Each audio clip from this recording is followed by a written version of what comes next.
नमस्ते यहाँहरु सम्पूर्णलाई आजको यस नयाँ भिडियोमा स्वागत गर्न चाहन्छु। आजको भिडियो मैले आजकै दिन विशेषको लागि तयार गरेको छु। आजको दिन विशेष भनेको चाहिँ नेपाली समाजको लागि, नेपाली साहित्यको लागि विशेष दिन रहेको छ। यहाँहरु मध्येमा कतिपयलाई थाहा भइसक्यो होला कि आज के हो भनेर, हैन?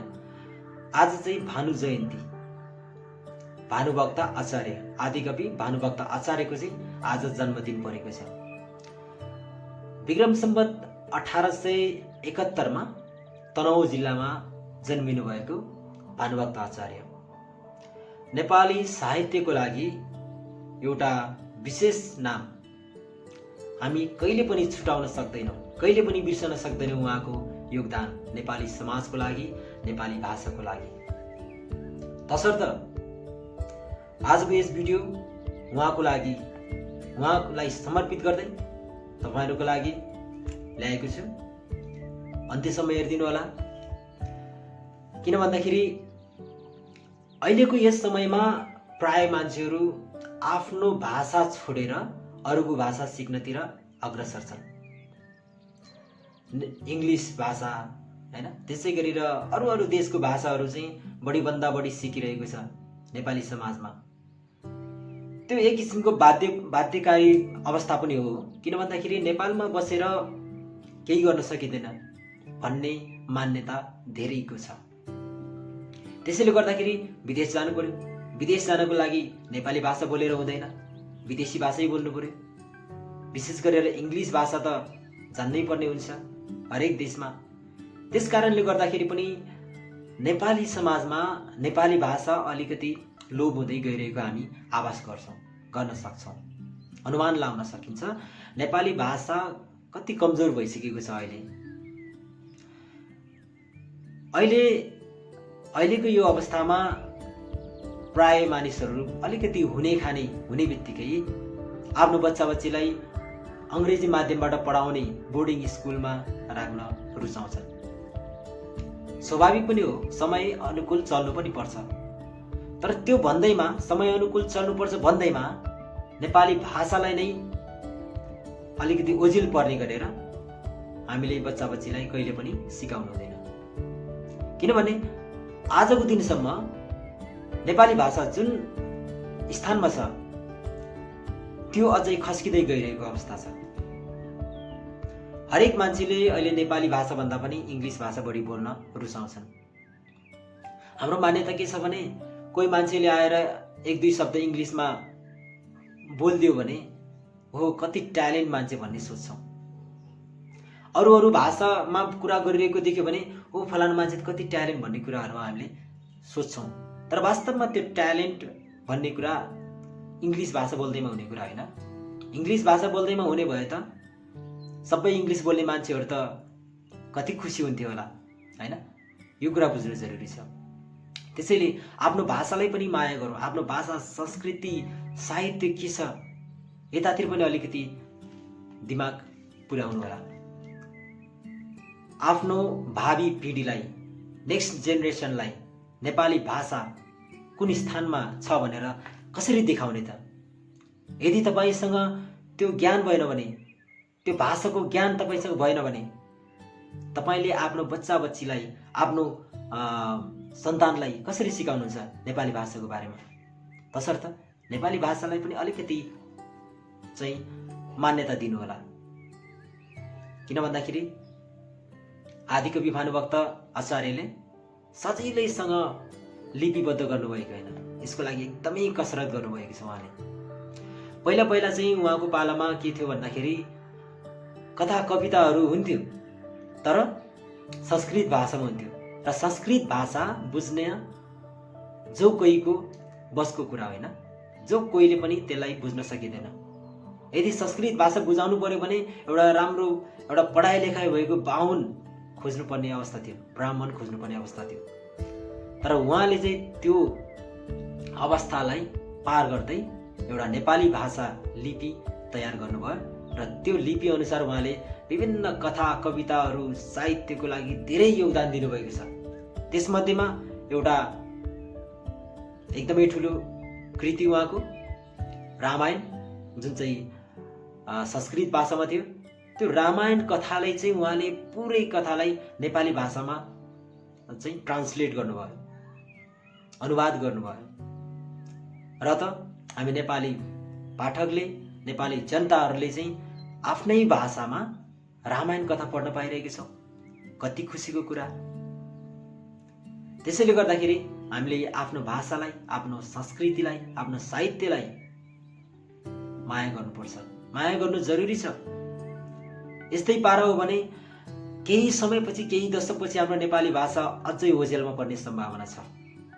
किनभने अहिले एउटा ट्रेन्ड चलिरहेको छ, जोसँग चाहिँ विदेशी भाषा बढीभन्दा बढी छ त्यही मान्छे चाहिँ अग्रस्थानमा हुन्छ भन्ने एउटा मान्यता छ, हैन?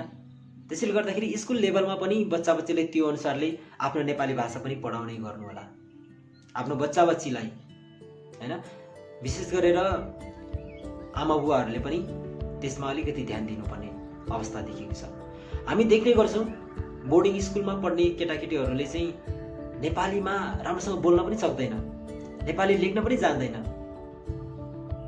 जबकि नेपालीकै छोरा, नेपालीकै छोरी, नेपालीकै सन्तान हो, तर नेपाली लेख्न जान्दैन। कति ठुलो विडम्बना होइन त यो। त्यसैले गर्दाखेरि आज भानु जयन्तीको अवसरमा मैले यो कुराहरू तपाईहरुले शेयर गरेको छु। मनन गर्नुहोला, आफ्नो भावी पिढीको लागि आफ्नो चाहिँ भाषा, संस्कृति, साहित्यको महत्त्व राख्नको लागि पनि यो किसिमको कार्यहरू तपाईहरुले गर्नुहोला। त्यसैले यस कथामा के भनेको छ भने भानुभक्त आचार्य चाहिँ एउटा सामान्यभन्दा सामान्य मान्छे, घाँसे, हैन, जो चाहिँ घाँस काटेर आफ्नो जीविका चलाउँथ्यो, एकदमै गरिब, त्यो व्यक्तिबाट चाहिँ इन्स्पायर भएको छ, हैन? प्रेरणाको स्रोत चाहिँ त्यो घाँसेलाई लिएको छ। त्यस कथामा के छ भने त्यो घाँसे जो चाहिँ घाँस काटेर आफ्नो जीविका चलाउँथे, त्यो व्यक्ति चाहिँ घाँस काटेर बाँकी समयमा कुवा खन्नतिर लाग्थ्यो, हैन? कुवा खनेर समाजको लागि सेवा गर्ने एउटा भावना राख्थ्यो। त्यो थाहा पाएर चाहिँ भानुभक्तलाई के लाग्यो भने यो घाँसे जस्तो मान्छे, यो निम्न स्तरको मान्छे जसको चाहिँ पढाइ लेखाइ पनि छैन, त्यो मान्छेले पनि यस्तो सोच्छ भने म त एउटा पढाइ लेखाइ भएको मान्छे, हुने खाने परिवारको मान्छे, मैले किन यस्तो नसोच्ने, मैले किन समाजको लागि केही काम नगर्ने त भनेर उहाँले चाहिँ नेपाली साहित्यको लागि आफ्नो योगदान दिनुभएको हो। त्यसैले उहाँको सम्झना स्वरूप पनि हामीले नेपाली भाषालाई, नेपाली साहित्यलाई उजागर गर्नुपर्छ, संरक्षण गर्नुपर्छ भनेर यहाँहरुमाझ यो भिडियो ल्याएको छु। त्यसैले हामीले आफ्नो भाषा संस्कृतिलाई पहिलो प्राथमिकता भनेको आफ्नो भाषालाई दिनुपर्छ। बाँकी भाषाहरू भनेको दोस्रो भाषा, तेस्रो भाषा, त्यो सेकेन्डरीमा पर्न आउँछ। तर प्राइमरी ल्याङ्ग्वेज भनेको चाहिँ हाम्रो नेपाली भाषा हो। नेपाली भाषालाई माया गरौँ। इङ्ग्लिस भाषा भनेको हामी विदेश गयो भने काम लाग्ने कुरा हो। यदि विदेशै गइएन भने त्यसको के काम हो? अहिलेको यो दुनियाँमा इङ्ग्लिससँगै हिन्दी भाषा कति प्रचलित छ, जबकि इन्डियाको नरेन्द्र मोदी या जो कोही पनि राजनीतिज्ञहरू विदेश जाँदाखेरि हिन्दीमै बोल्छन्, उनीहरूले आफ्नै भाषामा बोल्छन्। तर हाम्रो नेपालका नेताहरू, मन्त्रीहरू जानी नजानी इङ्ग्लिस बोल्न खोज्छन् र त जिब्रो चिप्लिन्छ। बोल्नुपर्ने कुरा बोल्दैन र बोल्नु नहुने कुराहरू बोलिरहेको हुन्छ, हैन? कहिलेकाहीँ भाषा त्यो नबुझिकन उल्टो अनुवाद गरिरहेको हुन्छ, उल्टो भाषा बोलिरहेको हुन्छ। जस्तो कङ्ग्रेचुलेसन भन्नुपर्ने ठाउँमा कन्डोलेन्स भनिदिन्छ, हैन? यस्तै धेरै उदाहरणहरू छ नेपाली नेताहरूको। त्यसैले गर्दाखेरि नेपाली जनताहरूले यो बुझ्नु जरुरी छ, तपाईले बुझ्नु जरुरी छ, मैले बुझ्नु जरुरी छ, नेपाली भाषालाई कुन स्थानमा पुर्याउने भनेर। हामी ढुक्क भएर विदेशको जुनसुकै स्थानमा जाँदाखेरि पनि नेपाली भाषामै बोल्न पाउने एउटा वातावरण सिर्जना होस् न, कति खुसी लाग्छ। जसरी इन्डियनहरू अहिले जुनसुकै देशमा गए पनि हिन्दी भाषामै कुरा गर्छन्, विदेशीहरू समेत हिन्दी भाषा सिकिरहेको छ अहिले भने हाम्रो जस्तो देशमा जम्मा 3 करोड जनता भएको देशमा के यो सम्भव छैन र? अवश्य सम्भव छ। त्यसको लागि आफैबाट सुरु गर्नुपर्छ।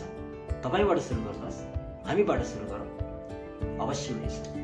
तसर्थ यहाँ सम्पूर्णलाई भिडियोको अन्तिमसम्म हेरिदिनु भएकोमा धेरै धेरै धन्यवाद।